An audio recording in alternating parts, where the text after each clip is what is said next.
ഇനി റെസ്റ്റോറൻറ്റിൽ പോയി വാങ്ങിച്ച് കഴിക്കേണ്ട, വീട്ടിലെ തയ്യാറാക്കിയെടുക്കാം ചില്ലി പനീർ. നല്ല ടേസ്റ്റി ആയിട്ടുള്ളൊരു സൈഡ് ഡിഷാണിത്. അളവുകളൊക്കെ കൃത്യമായിട്ട് പറഞ്ഞ് കാണിക്കുന്നുണ്ട്. ഇതുപോലെ ഒരു പ്രാവശ്യമെങ്കിലും തയ്യാറാക്കി നോക്കിക്കോളൂ, തീർച്ചയായിട്ടും ഇഷ്ടപ്പെടും. ഇനി ഇതെങ്ങനെയാണ് തയ്യാറാക്കി എടുക്കുന്നതെന്ന് നോക്കാം.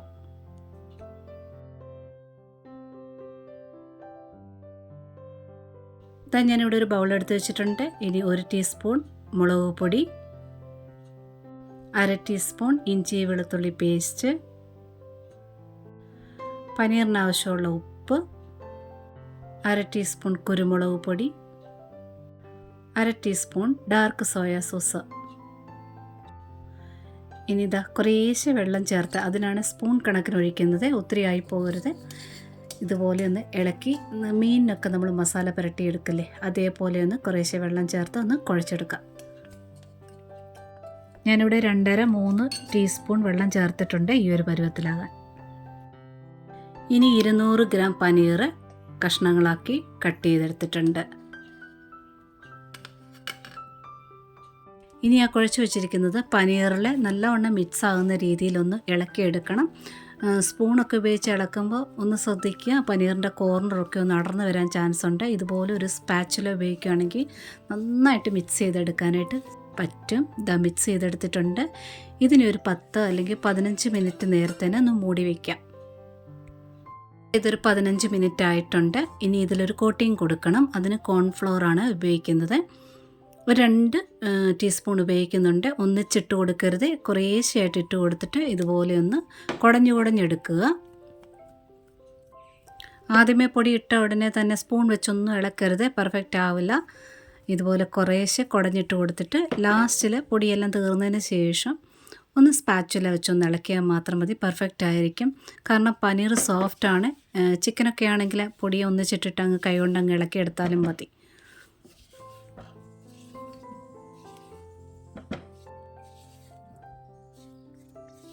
ഇതെല്ലാം കോട്ട് ചെയ്തെടുത്ത് വെച്ചിട്ടുണ്ട്. ഇനി ഇതൊന്ന് ഫ്രൈ ചെയ്യാനായിട്ട് എടുക്കാം. ഇനി ഒരു പരന്ന ഫ്രൈ പാൻ വെക്കുന്നതായിരിക്കും നല്ലത്. നോൺ സ്റ്റിക്ക് ആണെങ്കിൽ ഏറ്റവും നല്ലത്. അപ്പോൾ കുറച്ച് എണ്ണ ഒഴിച്ചാൽ മതിയാകും.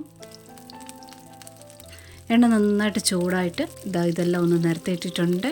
തീ ഏറ്റവും കുറച്ചിടരുത്, കുറച്ച് കൂട്ടി തന്നെ ഇടുക. ഒരു മീഡിയം ഫ്ലെയിമിൽ നിന്ന് കുറച്ച് കൂടുതലായിട്ട് ഇട്ട് ഫ്രൈ ചെയ്തെടുക്കണം. തിരിച്ചും മറിച്ചും ഒന്ന് മുരിച്ചെടുക്കണം. തീ അങ്ങ് തീരെ കുറച്ചിടുവാണെങ്കിൽ ചിലപ്പോൾ എണ്ണ കുടിക്കാനുള്ള ചാൻസും ഉണ്ട്. ഇത് 2 സൈഡും മുറിച്ചെടുത്തിട്ടുണ്ട്. ഇതിനെ ഒന്ന് കോരി മാറ്റാം. ഇനി ഒരു കടായി വെച്ചിട്ടുണ്ട്. വേറൊരു കടായോ അതേ കടായിലായാലും ചെയ്താൽ മതി. ഫ്രൈ ചെയ്ത എണ്ണയിൽ നിന്ന് കുറച്ച് എണ്ണ ഒഴിച്ചിട്ടുണ്ട്.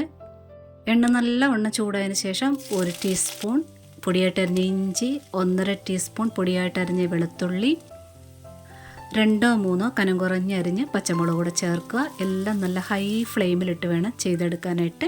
നന്നായിട്ട് ഫാസ്റ്റായിട്ട് ഇളക്കി കൊടുക്കുക. ഇഞ്ചിയുടെ പച്ചക്കുത്തൊന്ന് മാറണം. അതേപോലെ തന്നെ ആ പച്ചമുളക് ചെറുതായിട്ടൊന്ന് മൊരിഞ്ഞ് വരാനായിട്ട് തുടങ്ങും. അതാണ് പരുവം. നന്നായിട്ട് ഇളക്കി കൊടുക്കുക. പച്ചമുളക് ചെറുതായിട്ട് മൊരിഞ്ഞ് വന്നിട്ടുണ്ട്. ഇനി ഒരു 1/4 കപ്പ് സവാള ഒരു ക്യൂബ്സായിട്ട് കട്ട് ചെയ്തിട്ടുണ്ട്, ഒന്ന് അടർത്തി എടുത്തിട്ടുണ്ട്. അതേ അളവിൽ തന്നെ ക്യാപ്സിക്കവും അരിഞ്ഞെടുത്തിട്ടുണ്ട്. റെഡ്, യെല്ലോ ക്യാപ്സിക്കം ഒക്കെ ഉണ്ടെങ്കിൽ ചേർക്കാവുന്നതാണ്. ഈ ഒരു അളവിൽ ചേർക്കുക, മിക്സ് ചെയ്ത് ചേർക്കുക. ഇനി ഇത് 2 ഹാഫ് കുക്ക് മതി. ഒരു ക്രഞ്ചി പരുവത്തിൽ തന്നെ കിട്ടിയാൽ മതി. ഹൈ ഫ്ലെയിമിൽ തന്നെ നന്നായിട്ട് ഇളക്കി കൊടുത്തോണ്ടിരിക്കുക. ഈ ഒരു സ്റ്റെപ്പ് ചെയ്യുന്ന സമയത്ത് എല്ലാ സാധനങ്ങളും അരിഞ്ഞ് വെക്കുക. സോസ് എല്ലാം എടുത്ത് റെഡിയാക്കി വെച്ചിട്ട് വേണം ടക്ക് ചെയ്ത് തീർക്കാനായിട്ട്. ഇതായിട്ടുണ്ട്. ഇതിന് സൈഡിലോട്ട് ചെറുതായിട്ടൊന്ന് മാറ്റി വെച്ചിട്ട് സെൻറ്ററിലോട്ട് സോസൊക്കെ ചേർക്കാം. 1 tablespoon tomato ketchup, 1 teaspoon tomato sauce, ഒരു 1.5 ടീസ്പൂണായിട്ട് chilli sauce, red chilli sauce, 1 teaspoon soya sauce. Dark soya സോസാണ് ഒഴിക്കുന്നത്. ലൈറ്റ് സോയ സോസ് ആണെങ്കിൽ ഒരു 1.5 ടീസ്പൂൺ ഒഴിക്കുക. ഒരു 1/2 ടീസ്പൂൺ വിനീഗർ, 1/2 ടീസ്പൂൺ പഞ്ചസാര. പെട്ടെന്ന് തന്നെ ഇളക്കി നന്നായിട്ട് മിക്സ് ചെയ്തെടുക്കുക. ഒന്ന് ചൂടായാൽ മതിയാകും സോസെല്ലാം. ഈ സോസെല്ലാം കൂടെ ഒന്നിച്ചൊരു പാത്രത്തിലോട്ട് ഒഴിച്ച് മിക്സ് ചെയ്തിട്ട് ഒഴിച്ചാലും മതി.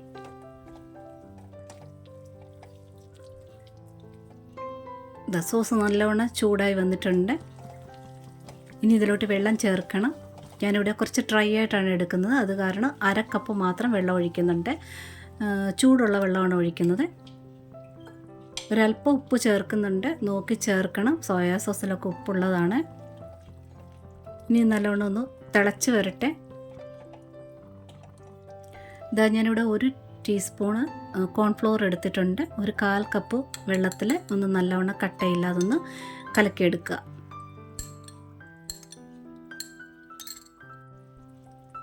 തിളച്ച ഇതിലോട്ട് ചേർക്കാം.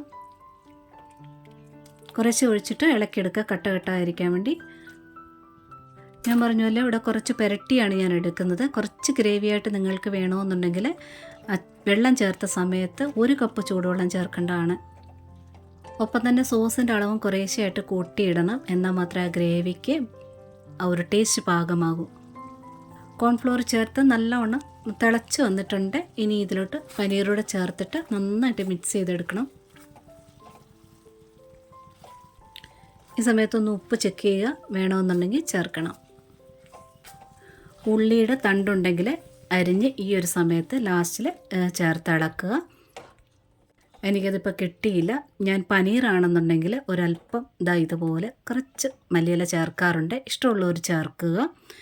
ചിക്കൻ ആണെങ്കിൽ ഞാൻ മല്ലിയില ചേർക്കാറില്ല, ഉള്ളിത്തണ്ടാണ് ചേർക്കുന്നത്.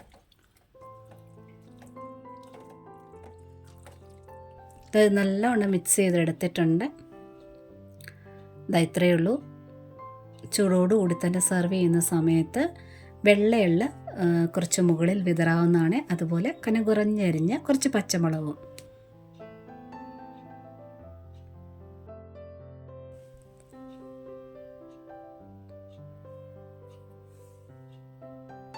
ഇനി പനീർ വാങ്ങുന്ന സമയത്ത് ഒരു പ്രാവശ്യമെങ്കിലും ഇതുപോലെ ചെയ്ത് നോക്കിക്കോളൂ. ട്രൈ ചെയ്ത് നോക്കുക. ഇഷ്ടപ്പെട്ടിട്ടുണ്ടെങ്കിൽ ആ ലൈക്ക് ബട്ടൺ ഒന്ന് ടച്ച് ചെയ്ത് സപ്പോർട്ട് ചെയ്തേക്കണേ. കൂട്ടുകാർക്കൊക്കെ ഷെയർ ചെയ്ത് കൊടുക്കാനും കമൻറ്റ് തരാനും മറന്നു പോകല്ലേ. സബ്സ്ക്രൈബ് ചെയ്യാതെ കാണുന്നവരുണ്ടെങ്കിൽ ഒന്ന് സബ്സ്ക്രൈബോട് ചെയ്തേക്കണേ. നോട്ടിഫിക്കേഷൻ ബെൽ ബട്ടണിലെ ഓൾ ഓപ്ഷൻ, അതായത് ടിക്കൊക്കെ ഇടാനും മറക്കരുത്. ഒരുപാട് സ്നേഹത്തോടെ താങ്ക്സ് ഫോർ വാച്ചിങ്.